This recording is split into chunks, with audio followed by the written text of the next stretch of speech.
నమస్తే మేడం. నమస్తే అండి. మేడం, బ్రెడ్కి సంబంధించిన పాలకో విషయం సోషల్ మీడియాలో చాలా వైరల్ గా మారింది. మీరు చూసారా? నేను చూసాను. ఎలా అనిపించింది మేడం? ఎలా అనిపించిందంటే వాళ్ళు ఎప్పటి నుంచో వచ్చి పాపం అమ్ముకుంటున్నారు. ఎన్నెన్నో బన్నాయిన్ మీద ఇంత ఫోకస్ చేసి ఇంత వైరల్ చేయాల్సిన అవసరం లేదు.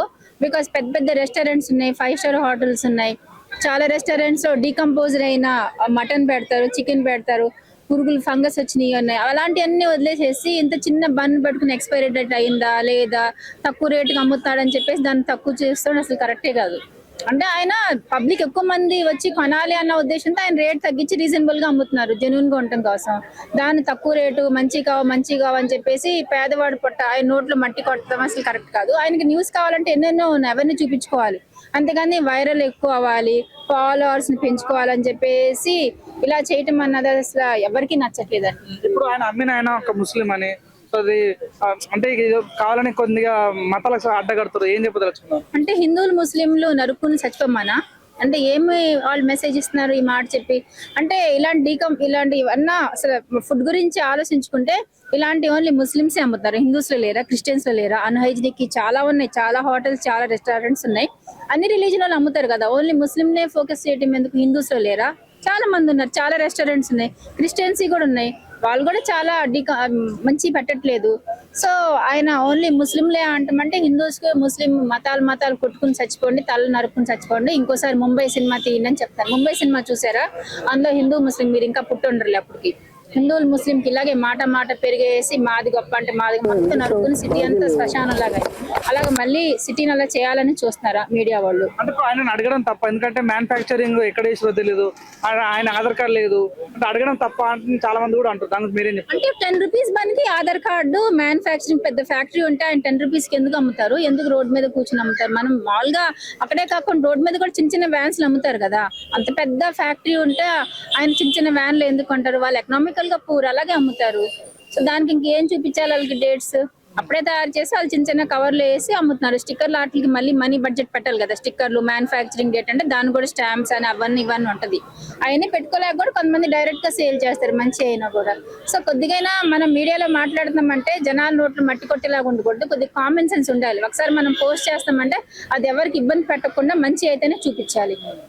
ఇప్పుడు ఈ రోజుల్లో కెమెరా ఉండి మైక్ పట్టుకొని ఎవరు జర్నలిస్ట్, ఎవరు యాంకర్, అసలు ఎవరు కామన్ పీపుల్ అర్థం కావట్లేదు. సో అక్కడ ఉన్నటువంటి వీడియోలో ఒక అమ్మాయి కూడా పట్టుకోవడం జరిగింది. తను అంటే ఆ రకంగా తను ప్రశ్నించడం ఎంతో కరెక్ట్ అంటారు. అర్థం కాలేదు. ఎవరు జర్నలిస్ట్, ఎవరు యాంకర్స్ తెలియదు. ఈ అమ్మాయిని పట్టుకున్నారు. అమ్మాయి మైక్ పట్టుకుని అడిగిన క్వశ్చన్ వేసింది.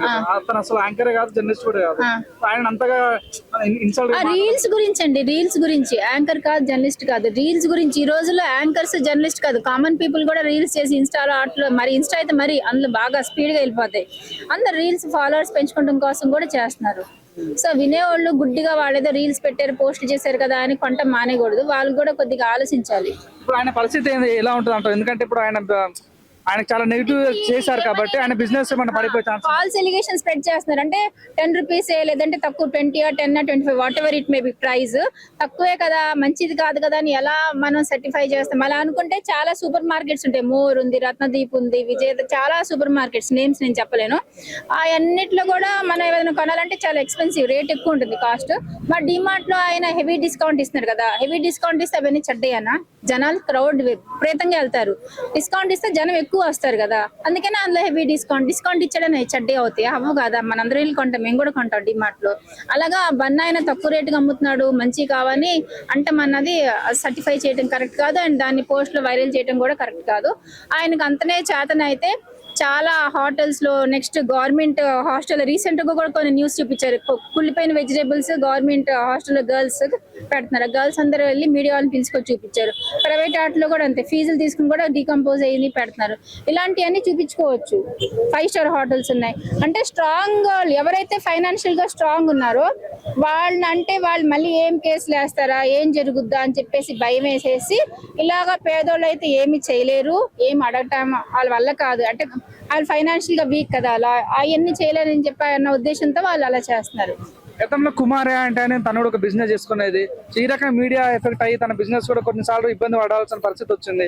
ఎలా చూడొచ్చు అంటారు? ఒక్కసారి ఏదైనా బిజినెస్ లో మీడియా ఎంటర్ అయిన తర్వాత ఎలా ఉంటది? మీడియా అంటే కంటే కుమార్ అంటే మీద పాజిటివ్ గానే చూపించారు, నెగిటివ్ గా ఏం చూపించలేదు. కానీ తన బిజినెస్ కదా కొద్దిగా స్టార్టింగ్ లో ఇబ్బంది అయింది కదా, ఎవరు జనాలు అంటే మీడియా తినే వాళ్ళు వచ్చాడు కన్నా మీడియా వాళ్ళు ఇక్కడ రావడం వల్ల తనకు కొద్దిగా ఇబ్బంది అయింది. సో ఒకసారి మీడియా అంటే ఏ రకంగా ఉంటుంది మీడియా జనాలలో అనేది? మీడియాని మనం పాజిటివ్ గా చెప్పలేము, నెగిటివ్ గా చెప్పలేము. మాక్సిమం మనకి అప్డేట్స్ అన్ని మీడియా ద్వారా తిరుగుతుంది కాబట్టి మనం పాజిటివ్ గానే తీసుకోవచ్చు. ఒక 10-15% కొంతమంది చెడ్డోళ్ళు ఉంటారు, ఛానల్స్ వాళ్ళు, మీడియా వాళ్ళు, ఇలాంటి వాళ్ళు. ఇప్పుడు బన్ గురించి ఎవరైతే హైలైట్ చేశారో పేదోళ్ళు కడుపు కొట్టేసేసి ఇలాగ వాళ్ళు ఇబ్బంది పెట్టేవాళ్ళు కొంత 15% ఉన్నారు. మెజారిటీ అయితే మంచి వాళ్ళు ఎక్కువ ఉన్నారు. సో మీడియా వాళ్ళు అయితే మంచి వాళ్ళని నేను చెప్తాను. మీ పేరన్నా? మేడారం జాతరలో పాలకు వయసు చాలా అంటే సోషల్ మీడియా బాగా వెళ్ళేస్తుంది, చూసారా? మీకు ఇలా అనిపించింది? ప్రతి మనిషి చేసేవాడు తినే వస్తువుల మీద కొంచెం జాగ్రత్తలు తీసుకుంటాడు. అమ్మేటప్పుడు నా వస్తువు బాగుండాలని చూస్తాడు తప్ప నా వస్తువు బాగా లేకపోయినా కానీ ఏదో ఒకటి మనం కలిపి మనం చేద్దామని అంటే తీసుకున్న వాడు తీసుకోడు.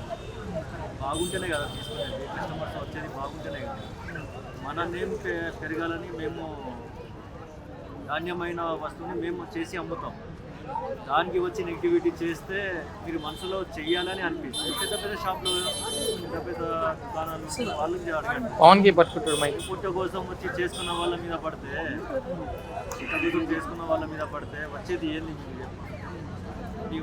మీ వీడియో వైరల్ అవ్వాలి, మీకు లైక్లు రావాలి, మీరు ఫేమస్ అవ్వాలి, అంతే కదా.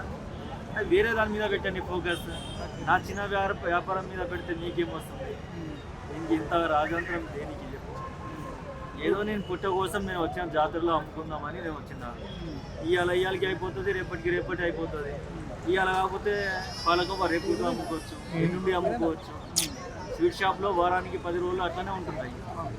రోజు అయితే అయిపోతలేవు కదా, మళ్ళీ వాళ్ళకి ఎందుకు అడుగుతలేదు కదా. పేదోళ్ళ మీద కడుపు ఇప్పుడు కడుపు పట్టుకొని వచ్చి ఏదో మేడారం జాతరలో మేము ఏదో ఒకటి రూపాయి సంపాదించుకుందామని మేము వస్తే మాకు వచ్చి చిల్లర పనులు చేసి మా మీద నెగిటివిటీ చేసి మా బేరం లేకుండా చేసి మా పొట్ట మీద కొడితే మీకు వచ్చేది ఏంటి? ఇప్పుడు అమ్మిన అయినా ముస్లిం అంట, అది పెద్దగా మారింది అంటే ఇట్లా చేస్తున్నారు అని అంటారు. దాన్ని ఎలా చూస్తారు అంటే అమ్మడం తప్ప? ముస్లిమ్స్ అయినా అని అంటే ఇప్పుడు క్రిస్టియన్స్ అయినా చేస్తాడు, ముస్లిమ్స్ అయినా తింటాడు, ముస్లిమ్స్ అయినా చేస్తాడు, హిందూ అయినా తింటాడు. ఇప్పుడు హిందూ ముస్లిమ్స్ అని భేదాలు పెట్టుకుంటే ఉంటాయన్నా చచ్చిపోయిన వాడికి తీసుకుపోయేది కూడా ఉండదు. ఈ రకంగా మత చిచ్చులు పెట్టే వాళ్ళకి ఏం చెప్తారు? మత చిచ్చులు పెట్టే వాళ్ళన్నా వాళ్ళకి ఏకి ఉండదు, బోకి ఉండదు, వెనకాల ఎవరు ఉండరు. వాడికి వాడే రాజు, వాడికి వాడే మంత్రి అన్నట్టు ఉంటాడు కదా, వాడి చిచ్చు పెట్టేది. ఇప్పుడు నాకు ఫ్రెండ్ సర్కిల్ ఉన్నారు, నాకు హిందువులు ఉన్నారు. వాళ్ళ ఇంట్లో ఫెస్టివల్ అయితే నాకు పిలుస్తారు, నా ఇంట్లో ఫెస్టివల్ అయితే వాళ్ళకి పిలిపిస్తారు. నాకు ఇక్కడ ఉన్న చాలామంది నాకు పరిచయం ఉన్నారు. కానీ నేను హిందూతో నేను మాట్లాడాను, హిందూతోనే మాట్లాడటానికి మన రాసి పెట్టుకున్నాను లేదు కదా. అట్లా అని మీరు రాసి పెట్టుకుని ఉన్నారా? మీరు ఎవరితోనా ముస్లిమ్స్ అయిన దగ్గర కూడా మీరు వెళ్ళాలి, అవసరం ఉంటే ఆయన మీ దగ్గర, అవసరం ఉంటే మీ దగ్గరికి వస్తాడు. ఇలా కలిసి మలిసి మేము బతుకుతాము, పోయేటప్పుడు పోతాం, అంతేగాని దీనికి గొప్పలు అయితే ఏముంది? నువ్వు మనిషివే, నేను మనిషివే. ఇప్పుడు బడా బాబులు చాలా మంది బిజినెస్ చేస్తుంటారు, వాళ్ళని ఎవరు అంటే కర్నూలు నుంచి వచ్చి ఏదో బిజినెస్ చేసుకోవాలని తను వచ్చాడు. అంతమంది ముందు అట్లా ఇన్సల్ట్ చేయడం చూసారా? ఎలా అనిపించింది? ఏం లేదు, ఇప్పుడు నాలాంటి పేదోడు అక్కడికి వచ్చి చేస్తున్నా అంటే ఉన్నాడు ఒక్కడే కదా, ఇంక ఏదో ఒకటి బ్లేమ్ చేద్దాం, వైరల్ చేద్దాం, అందరూ మన వల్లే కదా, కలిసిపోయి అందరూ తలా చేయి వేసి ఈయనకి ఇన్ని నుంచి తొలగిద్దాం అన్నట్టు. పుట్ట మీద కొట్టడమే తప్ప వేరేది ఏముండదు. మీ దేవుడు చెప్పిండా ముస్లిమ్స్ అయినా అమ్మితే తినొద్దు, అమ్మితే వాడు కల్తీ ఐటమ్స్ అమ్ముతాడని ఏమైనా చెప్పిండా? కళ్ళకు వచ్చి లేదు కదా. ఇప్పుడు మాకు కూడా మా దేవుడు చెప్పలే, అందరు మీరు మనుషులురా, ఎవరి వ్యక్తిగతాలు అట్లా ఉంటాయి, ఎవరి ఇమాను వాళ్ళ దగ్గర ఉంటుంది, అట్లా బతకాలే తప్ప ఇప్పుడు నీకంటే నేను గొప్ప, నాకంటే నువ్వు గొప్ప అనుకుంటా బతకాలంటే అది వాళ్ళ ఇష్టం. కానీ మా ఫుడ్ మన ప్రాబ్లం లేకుంటే ఫుడ్ డిపార్ట్మెంట్ చెప్పాలి, లేదంటే పోలీస్ చెప్పాలి. చాలా మీడియా ముందుకు వచ్చి ఒక వ్యక్తిని అంత దిగజారిస్తే, ఇప్పుడు పాపం ఆయన పరిస్థితి బాగాలేకుంటే తను సూసైడ్ చేసుకుంటే ఎవరు రెస్పాన్సిబిలిటీ? ఇప్పుడు అక్కడ వైరల్ అయిపోయింది, ఆయన ఎక్కడ పెట్టినా కానీ అరే ఈయన పురుగులు పడింది, కొవ్వ అమ్ముతున్నాడంట, పాల కొవ్వ అని అనుకుని ఆయన పొట్ట మీద కొట్టినట్టే కదా మీరు వైరల్ చేసి. మొన్న ఆమె ఎవరు ఆంటీ, ఆమె పేరేంటి, అన్నమమ్మ కుమార్ అంటే కుమార్ ఆంటీకి ఎక్కడో ఒక జాగాలో ఆమె అమ్ముకుంటుండే పని చేసుకొని అమ్ముకుంటుండే దానికి వైరల్ చేసి యూట్యూబర్లు ఆమె సత్యనా చేసేసి అవి దేనికి పనికి రాకుండా పోయింది పాపం. అట్లా ఒకళ్ళ మీద పడితే ఏం వచ్చేది అని చెప్పు. ఇప్పుడు ఆయన కర్నూలు నుంచి వచ్చిండు, మళ్ళీ కర్నూలుకి పోతే యూట్యూబ్లో వైరల్ కాదా చూడరా, అరే పురుగులు పడింది కొవ్వు అమ్ముతున్నావు అంట కదా అని ఆయనకు అక్కడ చెప్తారు కదా. ఆయన పుట్ట మీద కొట్టినట్టు ఆయన భార్య ఉంటారు, పిల్లలు ఉంటారు, వాళ్ళు ఆయనకు నమ్ముకొని కొంతమంది ఉంటారు. వాళ్ళు ఎట్లా బతకాలి, వాళ్ళు చిన్న చిన్న పుట్టు మీరు చేయండి అబ్బా, వైరల్ చేయండి. ఒకవేళ పురుగులు పడిందే అమ్ముతే పోలీస్ స్టేషన్కి పోయి ఇగో ఒకసారి ఇలాంటి అమ్ముతున్నాడు ఈ జనసంద్రంలో ఇంతమంది తిని రోగాలు వచ్చి చేస్తే ఎవరు రెస్పాన్సిబిలిటీ అని అడగండి. పోలీస్ స్టేషన్లో కంప్లైంట్ ఇవ్వండి, తీసుకుపోయి చూపియండి. వచ్చి ఖాళీ ఒక రౌతేద్దామన్నట్టు వేసినాక ఆ బట్టి వైరల్ చేసి ఆయన పుట్ట మీద కొడితే ఆయన ఏడిపోయి బతకాలి ఇప్పుడు. ఎక్కడికి పోయినా ఆయనకు స్థానం ఉండదు కదా, అమ్మనీయరు కదా.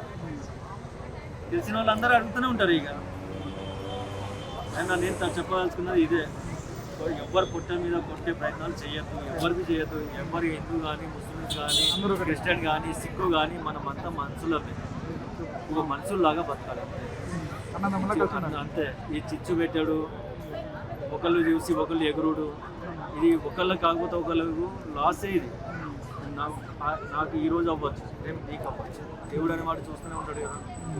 మనిషి బతకాలి, 4 రోజులు ఎంజాయ్ కోసం దేవుడు పంపించిండు, చెయ్యాలి. ఇప్పుడు 2 రోజులకు మెటీరియల్ అమ్ముకుంటాడు, పిండి తీసుకొచ్చి అంతా చేసుకొని దానికి అప్పటికప్పుడు తయారు చేసుకుని పోయటం దగ్గర మ్యానుఫ్యాక్చరింగ్ చేయడం ఎట్లా ఉంటుంది? ఇప్పుడు మీరు బేకరీలు వెళ్తారు, ఒక డబ్బా రొట్టి ఏమంటే కవర్లో పెట్టిస్తారు, దేంట్లో పెట్టిస్తారు, దానికన్నా మ్యానుఫ్యాక్చరింగ్ రేట్ ఉంటుందా, ఏమన్నా క్రాష్ పెట్టి ఉంటుందా? అటువంటిది పాపం అతను ఏదో ఎక్కడ నుండో దూరంలో వచ్చాడు, పాపం అమ్ముకుంటోని అతను బిజినెస్ ఎడగొట్టి అతను కొట్టగొట్టి అతను ఏదో తప్పు చేసినట్టుగా నిందించి జర్నలిస్ట్ అంట, ఒక జర్నలిస్ట్ అని చెప్పేసి నువ్వు అందరు ప్రాణాలు తీస్తున్నావు అంటే 10 రూపాయలకు ప్రాణాలు తీస్తాడమ్మా, 10 రూపాయలకు. మరొక అతను పేరు కనుక్కొని మరి ఇతను ముస్లింలు ఇతను మతస్థుడు అని చెప్పేసి పేరు కనుక్కొని మతాన్ని కించపరుస్తారా? ఆయన బతుకు తెరువు కోసం వచ్చాడు, ఎక్కడో కర్నూలు వచ్చాడు, కర్నూలు సమ్మకసారకు వచ్చాడంటే అతను బస్ ఛార్జీలకు ఎంత ఆలోచించండి. అటువంటి వాడు 10 రూపాయలకు అమ్ముతున్నట్టే పేద ప్రజలకు అందరికీ అందుబాటులో అమ్ముతున్నాడు. అదే పక్క చుట్టుపక్కల అన్నీ ఉంటాయి, అన్నిటికీ మ్యానుఫ్యాక్చరింగ్ ఉంటాయా?